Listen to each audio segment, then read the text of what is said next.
Ang mga kwento ng pag-ibig, kwento ng buhay at kwento ng pag-asa dito sa Barangay Love Stories. Love Stories.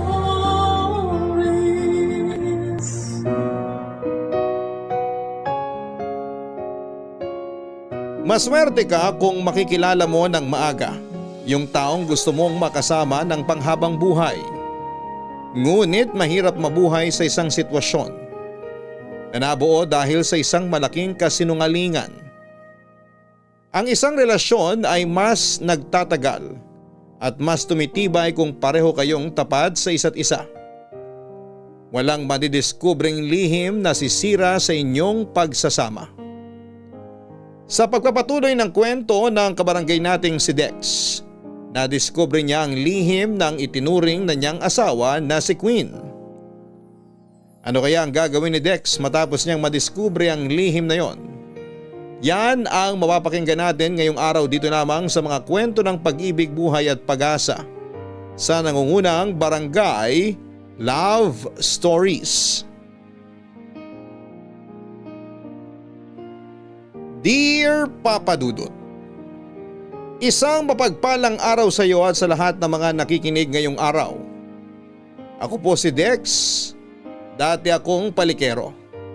Nagkaroon ako ng girlfriend noon na kalaunan ay naging fiancé ko pero hindi natuloy ang kasal namin dahil aksidente akong nakabuntis.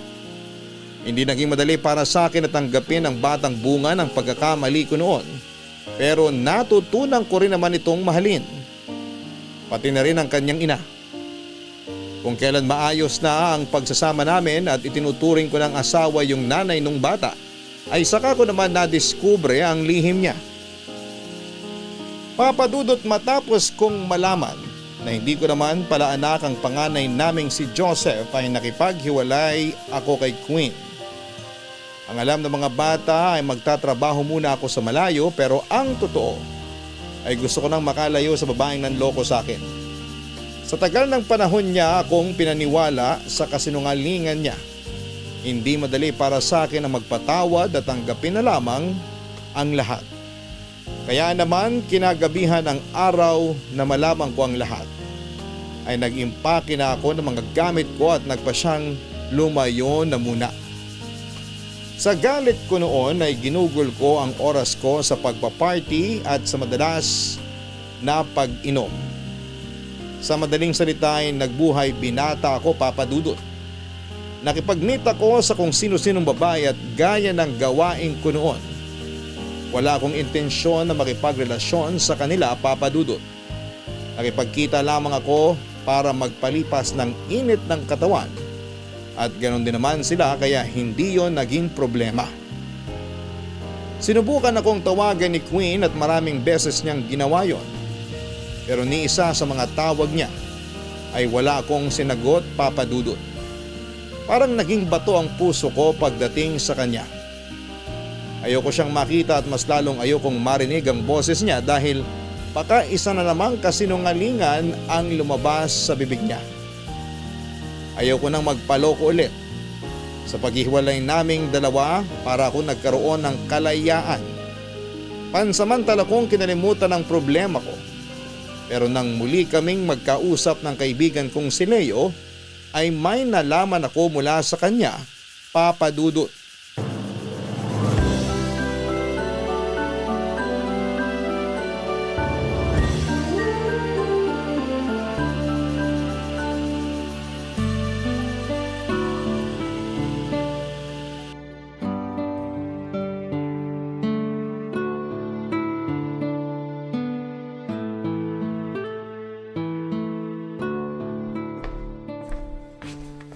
Alam ko may vodka pa ako sa ref eh. Nice! Sabi ko na nga ba may kalahating bote pa ako eh.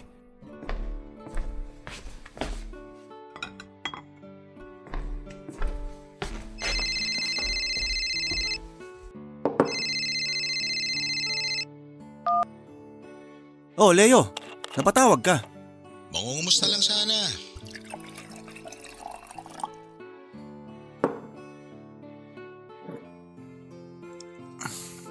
Teka, umiinom ka ba?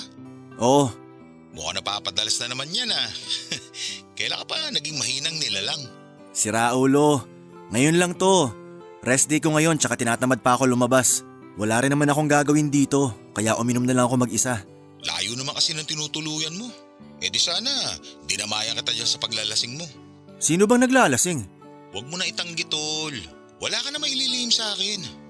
Kamusta nga pala sa kumpanyang nilipatan mo? Okay naman. Yun lang? Wala ka bang ibang ikukwento? Ano namang ikukwento ko? Wala namang ibang nangyayari. Kung paano ako dati, ganon pa rin ngayon.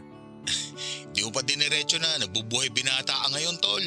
Ganon talaga. Ikaw ba naman lokohin ng babaeng tinuring mo ng asawa eh? Speaking of asawa, pasensya na tol pero babanggitin ko na rin sa'yo to. Mukhang nagigipit na ngayon si Queen. Napahiram ko siya ng pang-grocery nung nakaraan. Eh hindi ko naman matanggihan gawa ng mga bata.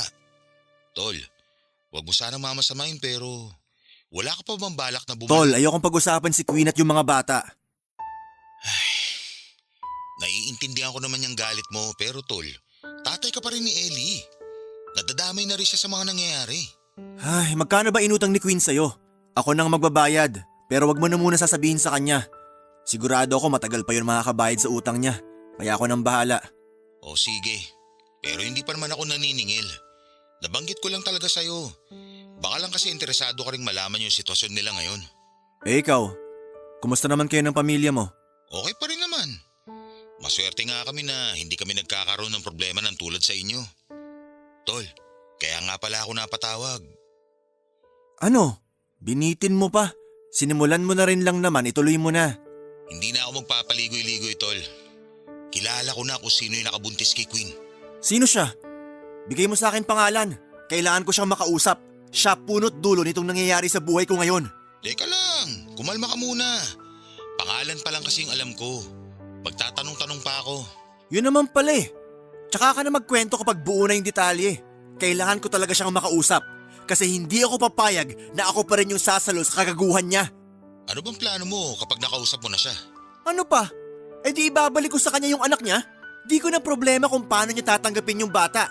Hindi sa akin si Joseph kaya hindi ako magpapakabayani, tol. Pero, kala ko ba napamahal na rin sa'yo si Joseph? Oo. Nung akala ko na anak ko talaga siya. Pero ngayong alam ko nang niloloko lang ako ng nanay niya. Ewan ko. Ayoko na mag-isip. Gusto ko na lang matapos to. Sige, babalitaan kita kapag may nakuha pa akong detalye tungkol sa tatay ni Joseph. Pero tol, kung gusto mo naman ng mabilis ang sagot, bakit hindi mo tanungin si Queen? Kung gusto ko siyang tanungin, noon ko pa sana ginawa. Alam mo naman na ayoko siyang makita o makausap eh. Aksaya lang sa oras. Hindi naman kita masisisi. Kung ako rin naman yung niloko ng ganyan, hindi naman ako basta-basta magpapatawad na lang. Kaya nga tulungan mo na lang ako. Sabihan mo ako kapag alam mo na kung saan ko makikita yung siraulong nakabuntis kay Queen.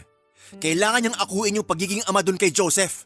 Hindi ko na sasaluhin yung responsibilidad niya. Tapos na ako magpaloko.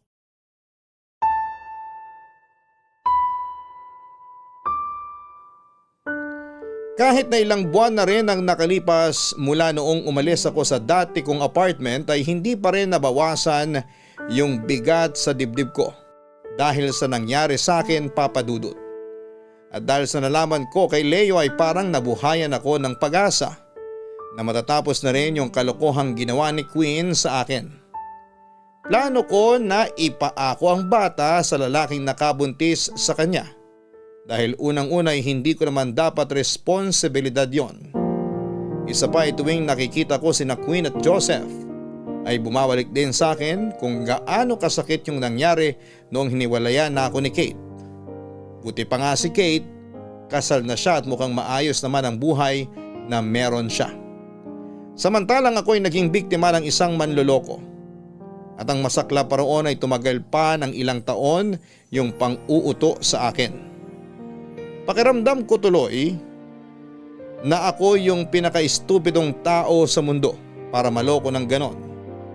Sa galit ko ng time na yon ay naisip ko rin na ipaako sa nakabuntis kay Queen pati ang anak naming si Ellie. Para kahit yun na lang sana ang kabayaran sa panlolokong ginawa niya sa akin. Hindi ko na naisip na mali yun at aminado naman ako na naging makasarili na ako sa puntong yon. Pero yun talaga ang nararamdaman ko. Noong lumipas ang ilang buwan na wala pa rin akong nakuhang balita mula sa kaibigan kong si Leo, nagdesisyon na akong hayaan na lamang yung naisip ko sanang plano. Inisip ko na lamang na responsibilidad na ni Queen na alagaan at suportahan Papa Dudut ang mga bata bilang kabayaran sa ginawa niya. Kaya tulungan man siya ng nakabuntis sa kanya o hindi ay wala na akong pakialam pa. Humingi ng tulong si Queen sa mga magulang niya at hindi naman siya tinanggihan ng mga ito. Pero hindi niya sinabi yung totoong problema na nalaman ko na ang katotohanan na hindi ko totoong anak si Joseph. Sinabi niya lang na nagkaroon kami ng kaunting hindi pagkakaunawaan. Iningatan ni Queen na masyadong umasa sa mga magulang niya dahil baka magtanong na ang mga ito tungkol sa dahilan ng naging away namin. Matagal-tagal din siyang hindi nangulit sa akin. Pero nagulat na lamang ako noong bigla na lamang siyang sumulpot sa bago kong tinutuluyan, Papa Dudut.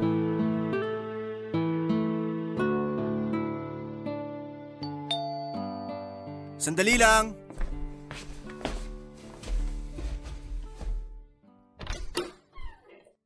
Dex, Anong ginagawa mo rito?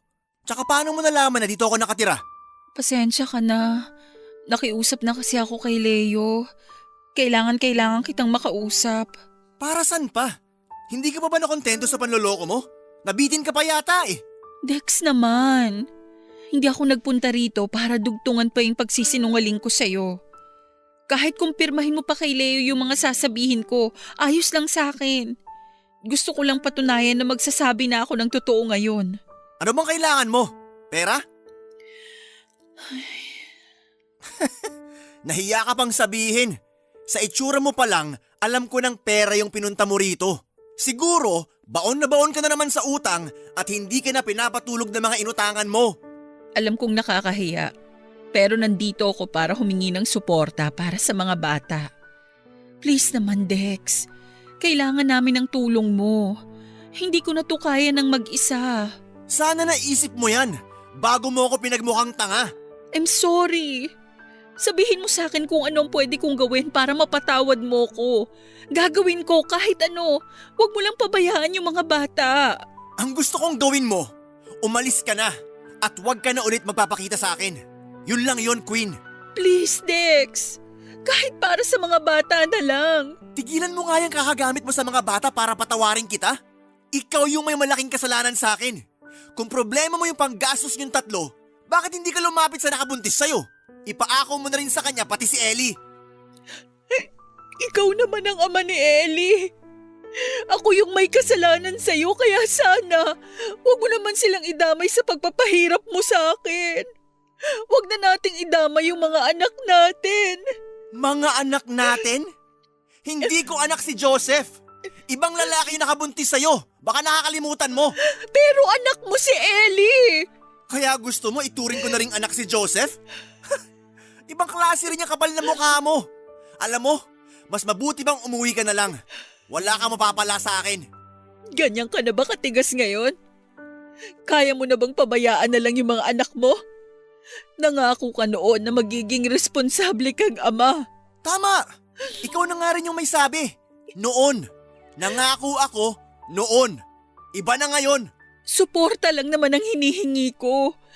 Alam ko naman na ayaw mo kung makita o makausap, kaya sige, kung ayaw mo, titiisin ko yon. Pero hindi ko kayang makita na nahihirapan yung mga bata. At saka, hinahanap ka na rin nila. At sa tingin mo kasalanan ko kung bakit nangyayari yun sa kanila? Hindi. Kaya nga nagmamakaawa na ako sa'yo. Huwag mong pabayaan yung mga bata. Inosente pa sila sa nangyayari. Hindi ko nga sinabi kay Joseph na hindi ikaw ang tatay niya eh. Kasi masasaktan siya. Wala sanang masasaktan kung nung una pa lang nagpakatotoo ka na. Ako sana yung ikakasal kay Kate kung hindi mo ako pinaniwala na anak ko si Joseph. Sana pala hinayaan ko na lang na ipalaglag mo siya nung pinagbubuntis mo pa lang. Nakonsensya pa ako. Eh hindi naman pala ako tatay nun. Sobra ka naman. Wala naman siyang kasalanan dito ah. Mabait siyang bata. Alam mo yon. Oo, mabait nga. Hindi mo katulad na wala ng konsensya at hiyang natitira sa katawan. Akala ko pa naman matino kang babae. Sige. tatanggapin ko lahat ng mga sinabi mo. Manloloko, walang konsensya, walang hiya at masamang babae. Sabihin mo na lahat basta wag mo lang pabayaan sina Joseph at Ellie. Si Ellie lang yung susuportahan ko. Hindi ko aakuin yung pagiging ama kay Joseph. Ibigay mo siya dun sa tatay niya. Papadudot kahit labag sa kalooban ko noon ang pakikipag-usap ko kay Queen na itinis ko na lamang yon para hindi na niya ako kulitin pa. Una ang desisyon ko na si Ellie lang ang susuportahan ko dahil siya lang naman ang anak ko sa kanya. Naawa ko kay Joseph pero ayokong saluhin ang responsibilidad na hindi naman dapat sa akin. Unfair naman kung ako pa ang maghihirap sa kalokohan ng ibang tao. Kinausap ni Queen ang ama ni Joseph at sinabi niya ang tungkol sa nangyari sa kanila at yung pagdadalang tao niya. Pero kahit na anong pilit niyang akuin ito, si Joseph ay hindi na pwede dahil pamilyado na siya. Kasal na ito kaya hindi na umubra yung katulad sa ginawa ni Queen sa akin noon. Dahil sa nangyari, bumalik na naman siya sa akin para magmakaawa. Parang wala siyang kapaguran, Papa Dudut. Pero kahit na ano pang sabihin niya noon, ay hindi na ako nagpadala sa pagmamakaawa niya. Malinaw na ang usapan namin na si Ellie na lamang ang susuportahan ko. Ako pa rin naman ang nagbabayad ng renta sa dati kong apartment. Pero hanggang doon na lang ang kaya kong itulong sa kanya. Hindi ko na hinayang makapasok ulit siya sa buhay ko dahil matagal nang tapos ang relasyon namin na siya mismo ang sumira.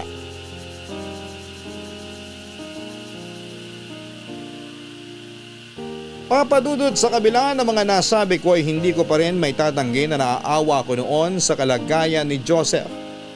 Wala naman talaga siyang kasalanan sa mga nangyayari. Wala pa siyang kamuwang-muwang sa gulong umiiral sa amin ng nanay niya. Hindi pa niya alam na hindi ako ang tunay niyang ama. Nung unang pagpunta ni Queen sa bago kong apartment ay nasundan pa ng nasundan hanggang sa hindi na niya ako tinigilan. Hindi ko lubos akalain na kaya niyang magpakababa ng ganon para lamang magkabalikan kaming dalawa at manatili ang suporta ko sa dalawang bata. Pero kahit na ano pang dahilan niya ay hindi pa rin yon umubra sa akin. Sinubukan kong i-distract ang sarili ko sa pagpaparty pero noong tumagal-tagal, bigla na lamang akong nagsawa sa ginagawa ko. Hindi ko maintindihan kung bakit kahit na anong pilit ko natanggalin si Queen sa sistema ko ay hindi ko pa rin magawa, Papa Dudut. Kung gaano siya kakulit noong ipinagbubuntis pa lamang niya si Joseph at ako ang sinasabi niyang ama nito, ganon din siya noong humihingi siya ng tawad sa nagawa niya. Pero ayoko nang umabot pa noon sa punto na lalambot ako dahil sa ginagawa niyang panunuyo o pamimilit sa takot na maloko ako ulit. Nagpatuloy ako sa pagpapadala ng pera para kay Ellie pero sinisigurado ko na sa anak ko lang yon mapupunta at hindi kay Joseph. Hindi ko alam kung anong ginagawa noon ni Queen para suportahan ang mga gastusin ng panganay niya. At sa totoo lang ay hindi ko na yon inalam pa, Papa Dudut. Buti na isipan mo na akong puntahan dito sa apartment ko. Tagal na rin kasi nung huling beses na magkasama tayong uminom. Dumayo ka lang dito para sa alak? Teka, pinayagan ka ba ng asawa mo? Hindi ako papayagan nung pag nagsabi ako. Kaya ayun, di na lang ako nagpaalam. Siraulo ka talaga. Kailan ka ba kasi babalik sa dati mong apartment? Mag-aanim na buwan ka na rito ah. Baka naman balak mo nang bumuo ng bagong pamilya dito. Wala akong plano na magparami ng lahi sa kung sino-sino. Kay Queen. Hindi rin. Tama na yung isa. Himala, hindi uminit ang ulo mo nung nabanggit ko pangalan niya. Nakapag-usap na kasi kami. Okay na kayo? Syempre hindi. Paano naman kami magkakaayos? Hindi nga mawala-wala yung galit na nararamdaman ko pag nakikita ko siya. Ano ba nangyari sa pag-uusap niyo? Nag-away lang kayo? Nagkasundo naman kami na kakausapin niya yung nakabuntis sa kanya para ipaako si Joseph. Pero nitong nakaraan lang, bumalik na naman siya sa akin. Nagmamakaawa. Hindi raw tinanggap yung bata. Problema ko pa ba yun? Ay, huwag ka sana ma-offend tol pero Hindi ka ba naaawa kay Joseph? Wala ka na ba kahit konting malasakit lang doon sa bata? Hindi naman ako kasing sama ng iniisip mo. Gusto ko lang naman na pagdusahan ni Queen yung ginawa niya. Pero habang nahihirapan si Queen, nahihirapan din si Joseph. Tol, mahal na mahal ka nung bata. Nung huling beses na nakita ko sila, hinahanap ka niya sa akin. Tinatanong kung alam ko raw kung kailan ka babalik. Namimiss ka na raw nilang dalawa ni Ellie. Kinokonsensya mo ba ako? Kailangan ko pa bang gawin yun, Tol? May puso ka pa naman. Paganahin mo yan. Gustuhin ko man siyang patawarin, hindi ko alam kung paano ko sisimulan. Ay, kumusta ba sila? Gaya ng dati, nagigipit pa rin si Queen. Nanghiram nga ulit ng pera sa akin kaso hindi ko kinaya yung gusto niyang hiramin. Kaya napahiram ko lang ng konti. Medyo kinapos na rin kami ni Mrs. eh. Sa katapusan pa kami makakaluwag-luwag talaga.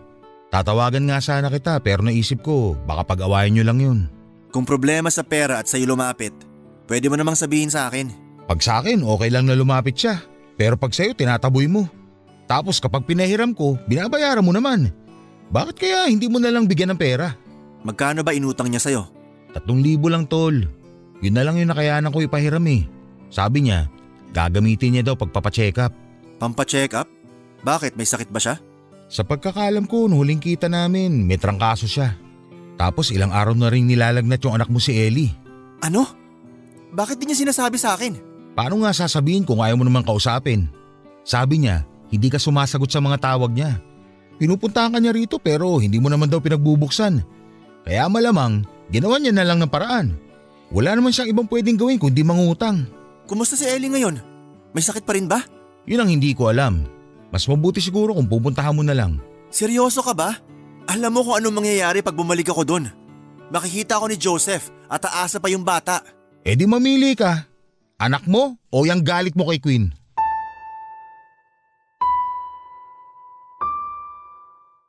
Papadudot sa kabila ng mga pagtutol ko ay nakumbinsi pa rin ako ni Leo na puntahan na ang anak kong si Ellie. Pero bago yon ay hinanda ko na ulit ang sarili ko sa pagkikita namin ulit ni na Queen at Joseph. Pagdating ko sa dating apartment ay naabutan ko si Queen na namamaluktot sa sofa habang nanginginig sa lamig at umiiyak naman. Sa isang tabi si Joseph na hindi alam ang gagawin dahil sa pag-aalala.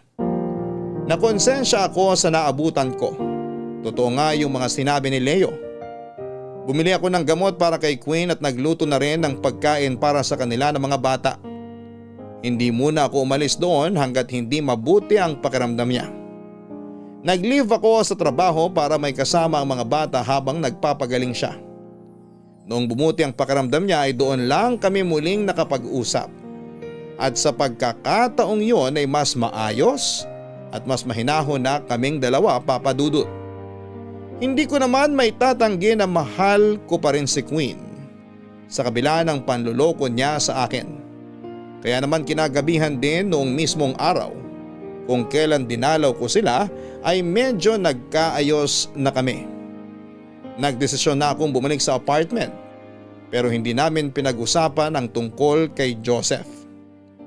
Ayokong pag-usapan ang bagay na yon dahil yun din ang pagsisimulan ng isa na naman naming hindi pagkakaunawaan. Pero kahit magkasama na kami ulit, hindi ko magawang ibalik yung dati kong pakikitungo sa kanya, Papa Dudut.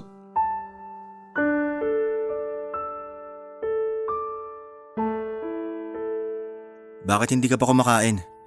Tapos na yung mga bata kanina pa. Wala akong gana kumain. Bakit? May sakit ka pa ba? Wala na. Anong problema? Ikaw? Ako? Paano naman naging ako yung problema mo? Nag-uusap na tayo. Nag-uusap nga. Pero hindi ko naman alam kung totoo ba talaga ang naging desisyon mo. Anong ibig mong sabihin? Ginawa mo lang ba to para kay Ellie? Hindi ko kasi maramdaman na okay na talaga tayo eh. Ano namang problema kung ganun nga? Di ba yun naman talaga yung hinihiling mo sa akin nung pumunta ka sa apartment ko? Ikaw mismo yung may sabi na kahit para sa mga bata na lang.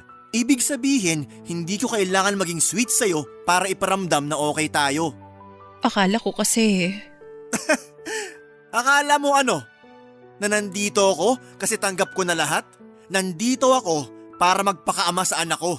Yun lang dapat. Di ba pabor din naman sa'yo? Akala ko pa naman malinaw yun sa'yo. Okay. Naiintindihan ko na ngayon.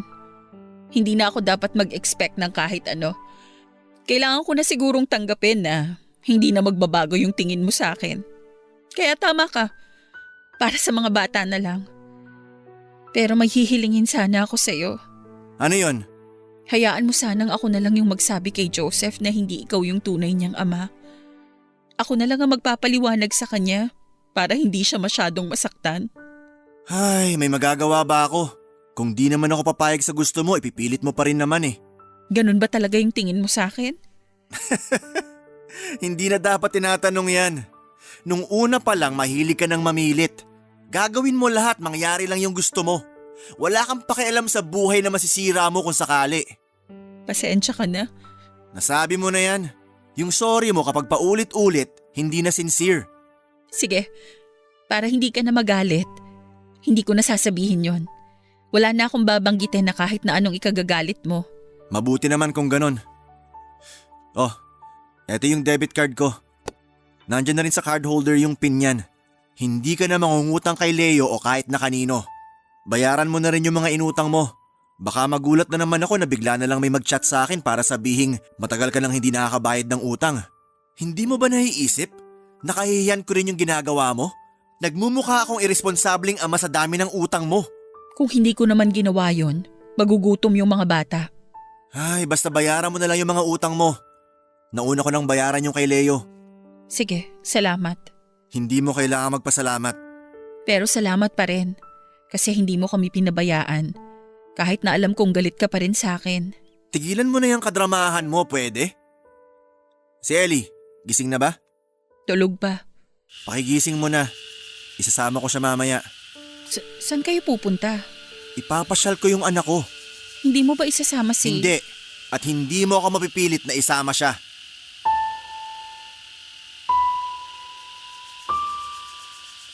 Kahit nagsasama na ulit kami ni Queen, ipinaramdam ko sa kanya na napilitan lamang ako makipagbalikan sa kanya kahit na taliwas yon sa totoo kong nararamdaman. Lagi kong sinasabi na ginagawa ko lang yon para kay Ellie. Pero sa katagalan, hindi ko pa rin naman natitiis na hindi pagtuunan ng atensyon si Joseph. Nagtatalo ang kalooban ko pagdating sa batang yon. Yung tipong kahit buo na ang desisyon ko na hindi ko siya aakuin, pero kapag naririnig ko siyang nagsasalita ay lalo na yung mga tawa niya ay parang gusto ko nang bumigay. Pero hindi naman yon tuluyang nangyari, Papa Dudut. Muli akong lumipat ng trabaho at maswerte naman akong nakabalik sa dati kong pinagtatrabahuhan kaya hindi ako nahirapan. Isa pa ay may sapat na rin naman akong ipon kaya hindi problema sa akin kung hindi agad ako makakahanap. Dahil maghapon akong nasa trabaho, nagawa kong umiwas kay Queen at sa anak niya.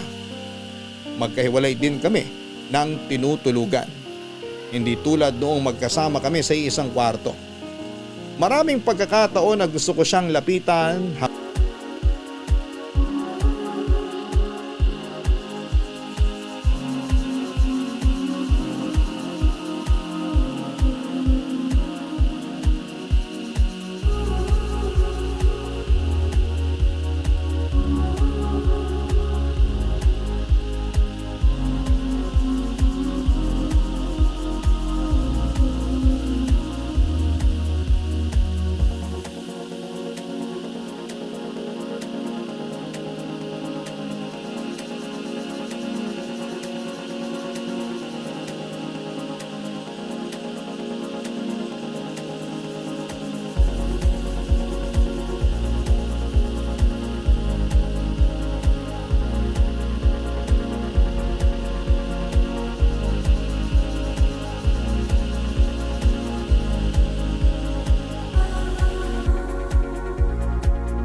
hawakan at gawin yung madalas naming ginagawa noon. Pero pinigilan ko ang sarili ko dahil gusto kong maramdaman niya yung galit ko. Gusto kong maramdaman niya na hindi ganon kadaling magpatawad. Hanggang sa dumating yung araw na nagtanong na si Joseph kung bakit magkahiwalay na kami ng kwarto at hindi rin masyadong nag-uusap. Bukod sa mabait, matalino rin siyang bata kaya napapansin niya kagad yung mga nangyayari sa bahay. Pero hinayaan ko na si Queen na magpaliwanag sa kanya. Baka kasi kung ako ang makakausap niya ay bigla ko na lamang masabi ang katotohanan. Papadudot tumagal pa ng 1 taon ang ganong setup namin ni Queen. Hindi kami masyado nag-uusap pero ginagampanan ko naman ang pagiging ama kay Ellie. Kung meron man akong naitutulong noon para kay Joseph ay sa pinansyal lang yon at wala nang iba. Sa tinagal-tagal na nga po ng panahong lumipas ay saka naman biglang sumagi sa isipan ko si Kate. Kaya gumawa ako ng paraan para muli kaming magkausap, Papa Dudut.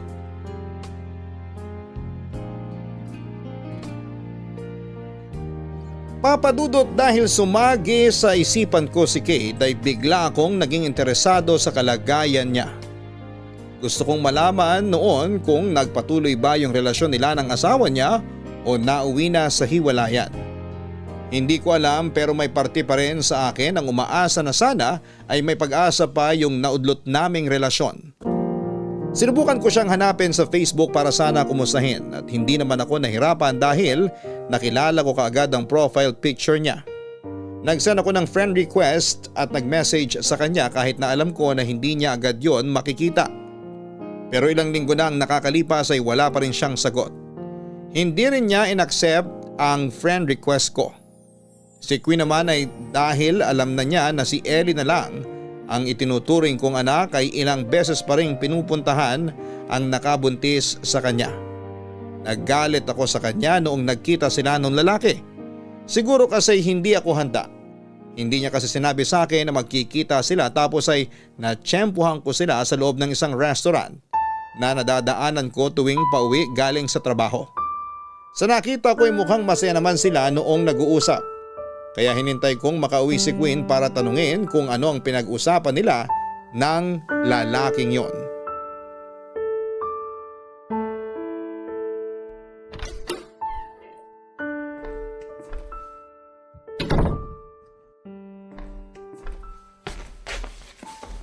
Saan ka galing? Sa labas, may kinausap lang. Si Nina, umalis na ba? Pinauwi ko na kanina. Ibang klase ka rin, no?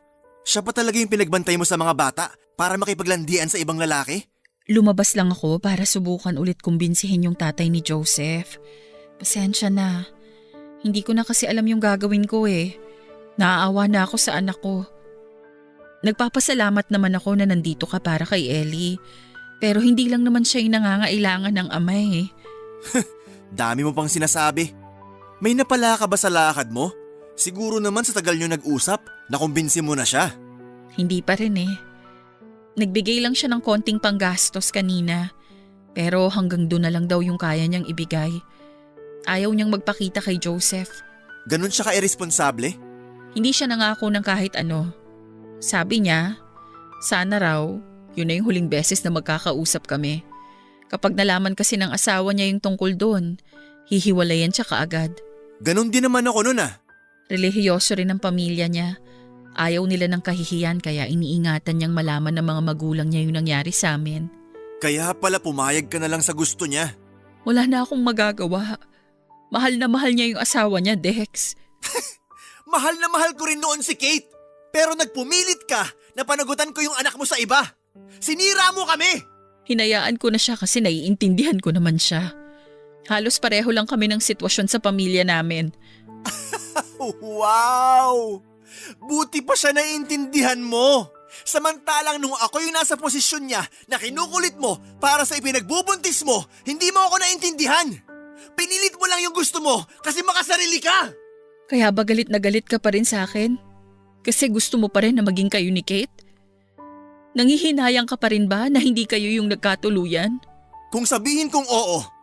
Nakita kong mini-message mo pa rin si Kate kahit hindi siya nagre-reply sa'yo.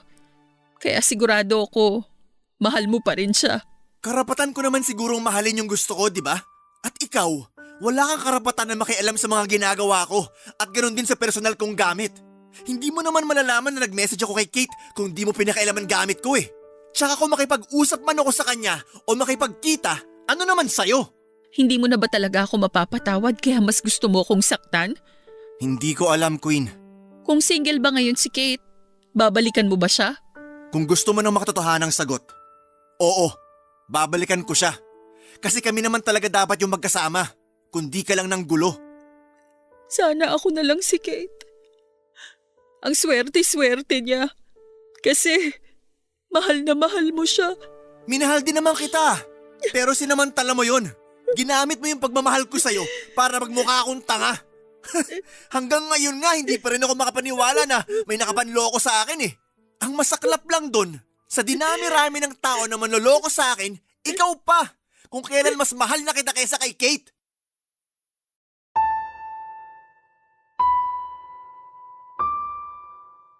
Papadudot pagkatapos ng pagtatalo namin ni Queen, noong gabing yon ay umalis muna ako para magpalipas ng init ng ulo. Habang tumatagal kasi, na magkasama kaming dalawa ay mas lumalala rin yung hindi namin pagkakaunawaan. Pero habang mag-isa akong umiinom sa bar na palagi kong pinupuntahan, nakita ako roon ni Nina. Sa nakaraang bahagi ng kwento ko ay ipinakilala ko si Nina bilang kaibigan ni Queen at isa rin siya sa 3 babae na nakasiping ko noong birthday ko. Siya rin kasi yung madalas na pinag-iiwanan ni Queen sa mga bata. Dahil kilala naman namin ang isa't isa ay hindi na siya nailang na makipag-usap sa akin. Tinanong niya kung ayos na raw ba kami ng kaibigan niya, pero hindi ko sinagot yon. Bukod sa wala ko sa mood na magkwento ay ayoko ring dumami pa yung nakakaalam sa nangyayari sa amin ni Queen. Pero kahit na hindi ko sinasagot noon ang mga tanong niya, marami pa rin siyang ikinuwento. Hindi lang tungkol sa sarili niya kundi pati na rin kay Queen at sa mga gawain nila noon. Papadudot sa lahat ng mga sinabi ni Nina, doon lang ako natigilan sa huling sinabi niya. Wala sana siyang intensyon na sabihin yon, pero nadulas na siya. Nabanggit niya sa akin ang plano ni Queen na magtrabaho na sa Dubai. Hindi niya binanggit kung anong magiging trabaho nito roon, pero para akong binuhusan ng malamig na tubig dahil doon. Alam ko na naman na hindi na rin niya nagugustuhan yung pakikitungo ko sa kanya, pero hindi ko akalain na umabot na pala yon sa puntong gusto na niyang lumayo, Papadudot.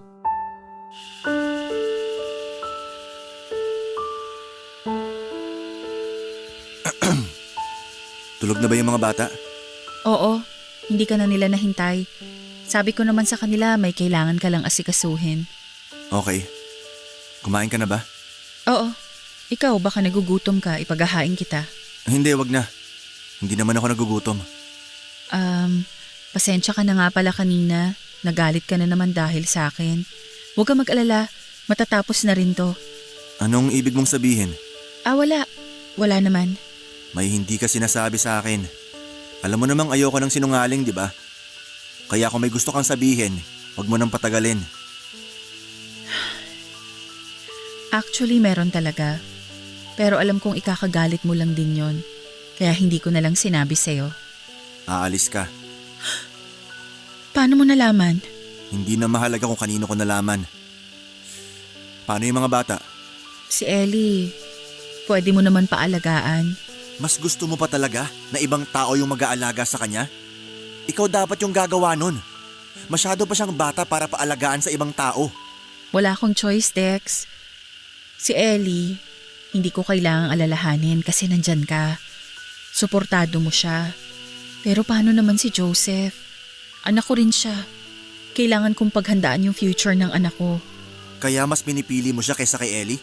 Wala akong pinipili. Aalis ka nga, di ba? Kaya mong mapalayo kay Ellie para kay Joseph. Huwag mo nga akong konsensyahin. Hindi ko naman gagawin yun kung tinanggap mo na lang sana si Joseph. Minahal mo na siya bilang anak mo. Ganun ba kahirap na gawin ulit yun ngayon? Ako naman yung may kasalanan sa'yo eh. Sa akin mo na lang sana ibinuntun yung galit mo. Anong plano mo kay Joseph? Iiwanan mo rin sa akin? Hindi ako papayag. Wala naman akong ibang mapag-iiwanan sa kanya. Baka pwedeng dito na lang muna siya. Magbabayad na lang din ako na mag-aalaga sa kanya. Pero habang wala pa akong pera, baka pwedeng… Hindi. Hindi pwede. At ayoko maiwan sa akin yung anak mo. Dex naman! Pansamantala lang naman yun eh. Sa tingin mo hindi ko alam kung ano tong ginagawa mo? Gusto mong iwanan si Joseph para maging malapit kami ulit. Tapos ano? Tanggap ko na siya at anak ko na rin siya. Ganun ba? Bakit ba masyadong matigas ang puso mo? Hindi naman masamang bata si Joseph. Mahal na mahal ka nga niya eh. Hindi ako magkakaganito kundi dahil sa'yo. Kaya ako nasasaktan yung anak mo. Walang ibang pwedeng sisihin kundi ikaw. Ang damot mo, Dex! Wow! Saan ako naging madamot? Binigay ko na nga lahat kahit hindi naman dapat. Kaya paano ko naging madamot? Sige nga! Ano pa bang pwede kong gawin para pumayag ka? Wala. Kung aalis ka, isama mo siya. Kung ayaw mo, edi huwag kang umalis. Gumawa ka ng ibang paraan para buhayin yung anak mo. Yung pag-alis ko lang yung nakikita kong paraan para mabilis akong makaipon. Yun ba talaga? O baka naman gusto mong umalis para makaganti ka sa akin? Para kapag nasa malayo ka na, pwede ka na magbuhay dalaga. Huwag mo ko igaya sa'yo na nagkaroon lang ng problema. Bumalik na agad sa pagiging binata. Ano? Natahimik ka kasi totoo? Paano mo nalaman yun? Hindi na rin mahalaga kung kanino ko nalaman. Pero ito lang yung masasabi ko sa'yo. Kahit gaano pa kasama yung tingin mo sa akin, hindi ko pababayaan yung mga anak ko. Sila yung una kong iisipin bago ko subukang lumandi sa ibang lalaki. Papadudot, medyo tinamaan ako sa sinabing yun ni Queen. Tama naman siya. Doon ko na na-realize na sa tindi ng galit ko noon sa kanya ay naging makasarili na ako at nagbuhay binata ako at mas inuna pa yung sarili kong kaligayahan kesa sa anak ko. Pero pagkatapos ng pag-uusap namin ay ilang araw din kaming hindi nagkibuan. At sa hindi naman inaasahang pagkakataon ay nag-reply si Kate sa mga message ko sa kanya, Papadudot. Bagamat tipid ang mga naging sagot niya, masaya pa rin ako na hindi niya binabaliwala ang pangungumusta ko sa kanya. Nalaman ko na maayos pa rin sila ng asawa niya dahil matino naman daw ito. Biniro pa niya ako na malayong malayo raw ako sa asawa niya. Hindi naman ako na-offend sa mga sinabi niya dahil alam ko naman na may pagka-wild talaga ako noong magkakilala kami. Tulad ko ay may anak na rin siya. Hindi ko alam pero masaya ako para sa kanya. Nagkaroon pa kami ng maikling kwentuhan tungkol sa naging buhay namin. Inaya ko siya na makipagkita sa akin pero tumanggi na siya noon. Hindi na rin naman ako namilit dahil ayos na sa akin na nakapag-usap kami. Pagkatapos noon ay meron pa akong na-realize, Papadudot.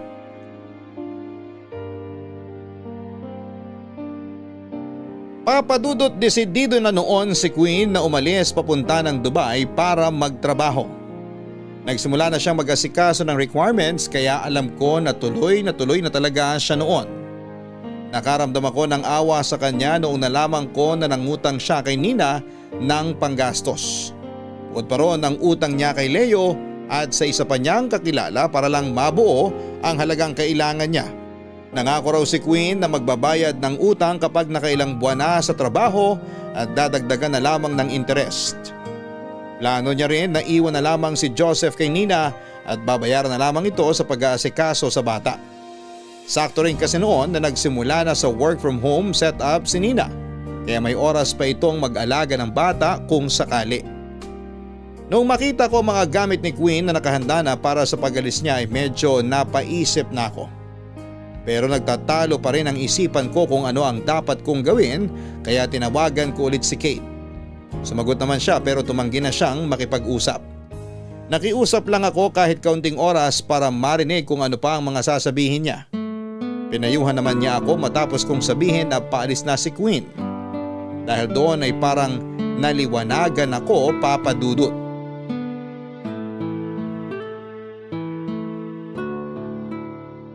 Tama ba narinig ko?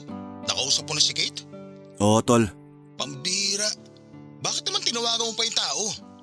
Tol, Hindi mo ba naisip na pwede nilang pagawain yun ng asawa niya? Wala naman kaming ibang pinag-usapan. Simpleng kamustahan lang.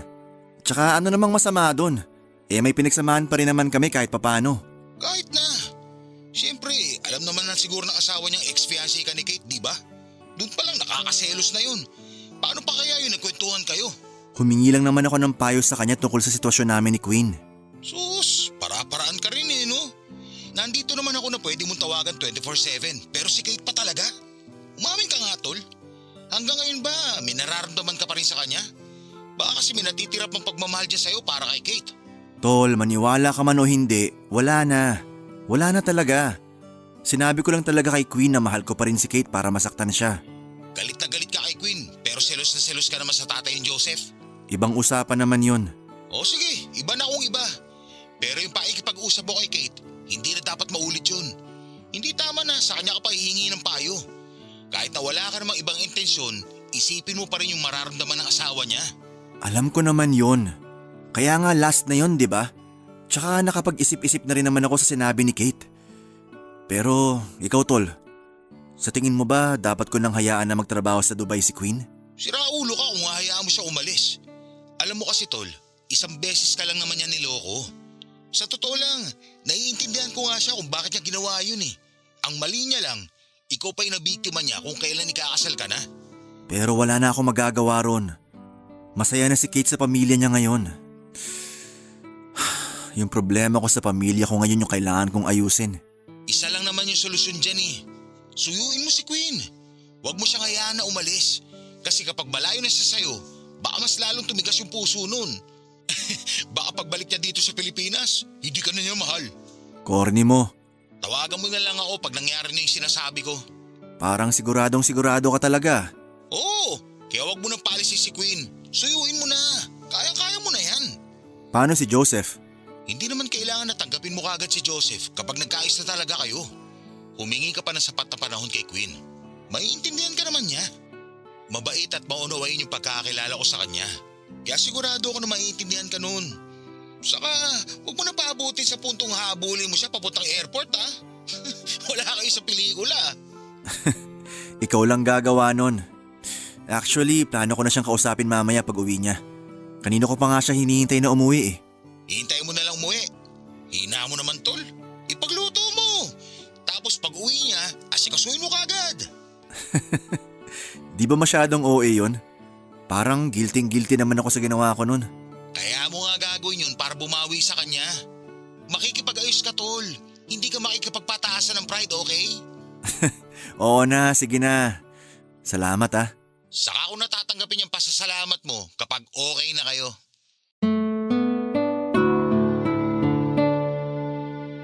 Papadudot mas naliwanagan ako ng gabing yon. Ipinarealize sa akin ni na Kate at Leo na kahit niloko ako ni Queen, ay maswerte pa rin ako dahil mabait at responsabling ina ang babaeng kasama ko. Ang sabi pa nga ni Leo, huwag ko raw ubusin ang oras ko sa pagkimkim ng galit. Tama siya. Lumilipas naman talaga ang sama ng loob. Pero yung oras na pwede ko pang makasama si Queen at maayos ang pamilya namin ay pwedeng matapos kaagad kung wala akong gagawin. Halos pareho na mga sinabi sina Leo at Kate. Pareho nilang gusto na makipag-ayos ako kay Queen. Isa pa ay naisip ko rin yung mga sakripisyong ginawa niya para sa anak namin. Noong naging makasarili ako ay wala naman akong narinig na reklamo sa kanya.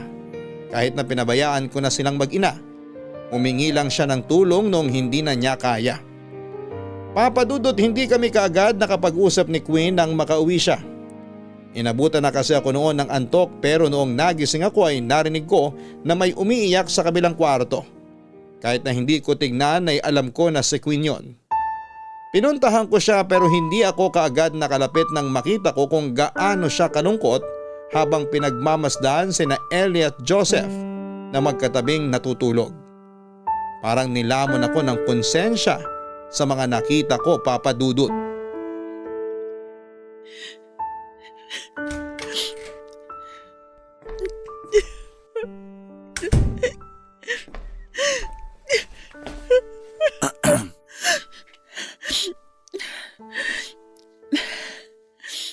Kanina ka pa ba dyan? Hindi naman. Nagising lang ako. Sisilipin ko sana yung mga bata kasi akala ko wala ka pa. Kanina pa ako nakauwi. Pasensya ka na ha. Hindi na tuloy ako nakapagluto ng hapunan para sa inyo. Okay lang. Nagluto naman ako kanina. Queen, pwede ba tayo mag-usap? Sige, pero wag dito. Baka kasi magising yung mga bata kapag… Kapag nagtalo tayo? Oo. Nung huling mag-usap tayo, natakot yung mga bata. Kaya sana, wag na lang natin iparinig sa kanila. Huwag kang mag-alala. Hindi naman tayo magtatalo. Kailangan lang talaga kita makausap. Okay. Doon na lang tayo sa sala.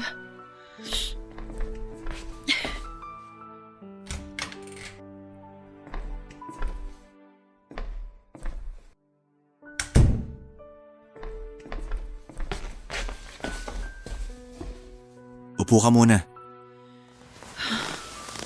Ano bang pag-uusapan natin? Kung tungkol to kay Joseph, nagawan ko na ng paraan. Pumayag na si Nina na sa kanya ko muna iiwan ang anak ko. Nagkasundo kami na babayaran ko na lang siya kapag nagkasweldo na ako sa trabaho ko sa Dubai. Kailangan mo ba talagang umalis? Kailangan ko, Dex.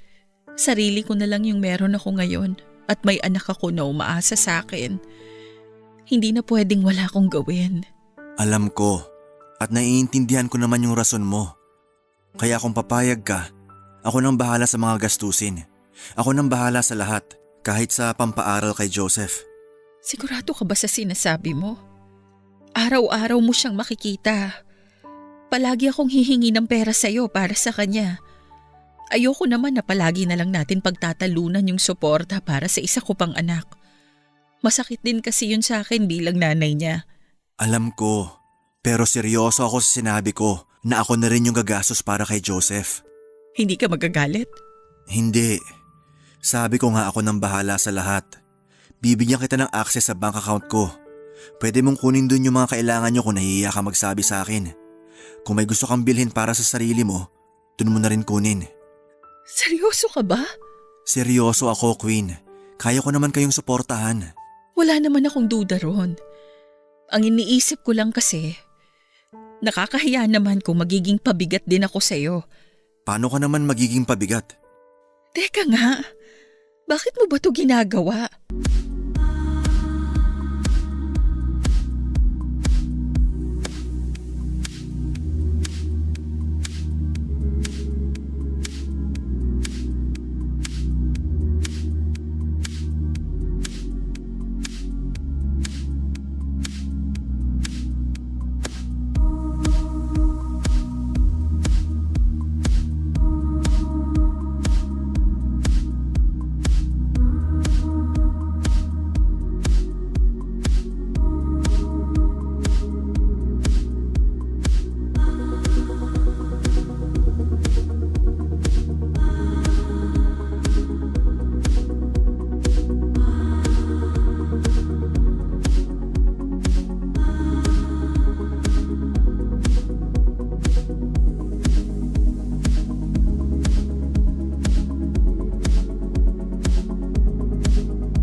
Ginagawa ko to para hindi ka na umalis, okay?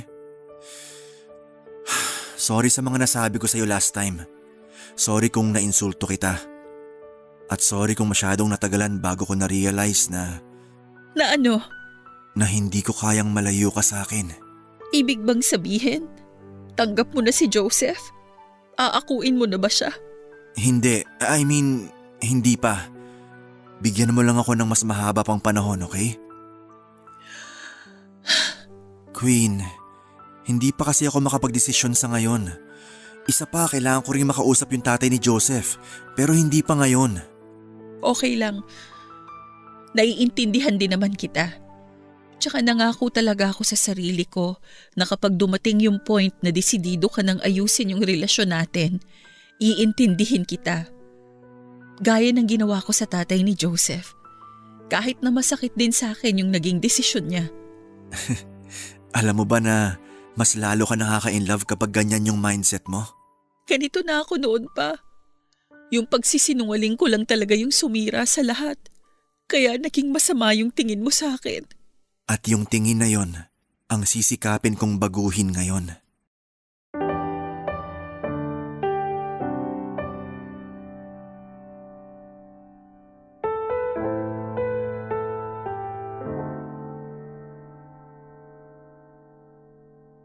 Papadudot hindi natuloy sa pagpunta si Queen sa Dubai. Ako na rin ang nagbayad ng inutang niya para sa pag-asikaso ng requirements niya. Kung hindi rin naman dahil sa akin ay hindi niya maiisipang umalis. Mas naging maayos yung relasyon namin kesa noong una. Maayos naman ang lahat maliban lang sa relasyon ko sa anak niyang si Joseph. Dumating yung pagkakataon na kinausap ko na yung tatay noong bata nang hindi alam ni Queen. Nagkita kami noon sa isang restaurant na malapit lang sa pinagtatrabahuhan ko. Ang akala ko ay mabait siya gaya ng kwento ni Queen pero mukhang inutulang siya ng lalaking yon. Walang maayos na may sagot ang ama ni Joseph sa mga tanong ko noong kami na ang nag-uusap. Lalaki sa lalaki. Pero paulit-ulit niyang sinasabi na hindi niya maalala kung paano nabuntis si Queen. Sa dami na raw ng naikaman niyang babae ay hindi na niya natatandaan kung sino-sino pa ang mga yon at kung kailan nakasama ang mga ito. Gusto kong maniwala dahil naging gawain ko rin naman yon pero habang kaharap ko siya ay napansin ko yung pagkakahawig nila ni Joseph. Inamon ko pa siya na magpa-DNA test pero wala raw siyang panahon at panggastos para doon. Mahaba pa ang naging usapan namin at halos hindi talaga kami magkasundo. Pero nung ipinakita ko sa kanya ang picture ni Joseph ay bigla siyang natigilan. Kahit na hindi niya sabihin ay alam ko na lukso ng dugo yung naramdaman niya. Yun ang unang beses na nakita niya ang mukha ni Joseph. Noong kinausap siya ni Queen ay wala naman daw itong ipinakita na kahit na ano. Kaya ganoon na lamang ang pagkagulat niya nang makitang kamukha nga niya yung bata. Bago matapos ang pag-uusap namin, nangako siya na gagawa ng paraan para maisama na si Joseph.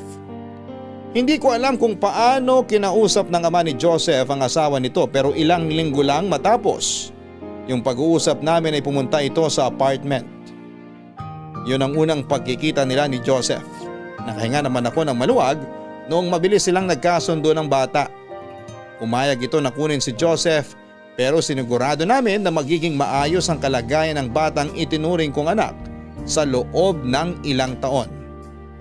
Sa ngayon, papadudot ay maayos pa rin kaming nagsasama ni Queen bagamat si Ellie na lamang ang kasama namin. Palagi naman naming binibisita si Joseph. Kinukumusta namin siya at namimiss niya raw si Ellie kaya ipinagpaalam namin siya sa tatay niya para isama sa mga lakad namin. Hindi ko nga akalain na magkakasundo pa kami ng tatay ni Joseph. Hindi nito ipinagdamot sa amin ang bata dahil kung tutuusin daw, ay utang na loob pa nito sa akin ang pagpapalaki kay Joseph. Sobrang pinagsisihan niya raw na hindi niya pinanagutan si Queen. Hindi niya nasabi yon dahil may nararamdaman pa siya rito. Kung hindi dahil sobrang saya niya sa anak niyang si Joseph. Natanggap na rin daw ng asawa niya at mga magulang nila ang nangyari.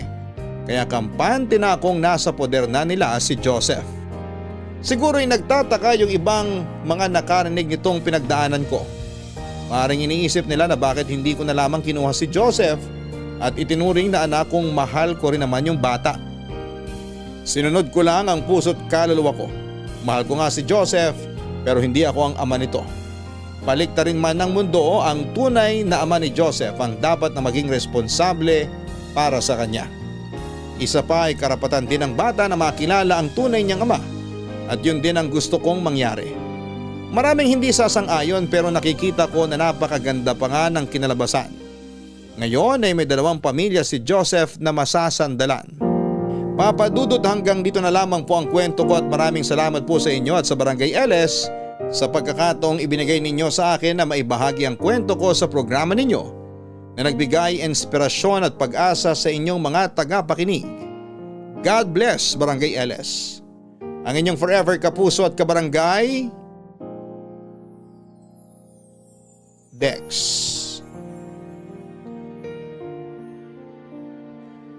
Mga kabarangay, ang pagpapatawad ay nakadepende sa sitwasyon at hindi sa opinyon ng ibang tao.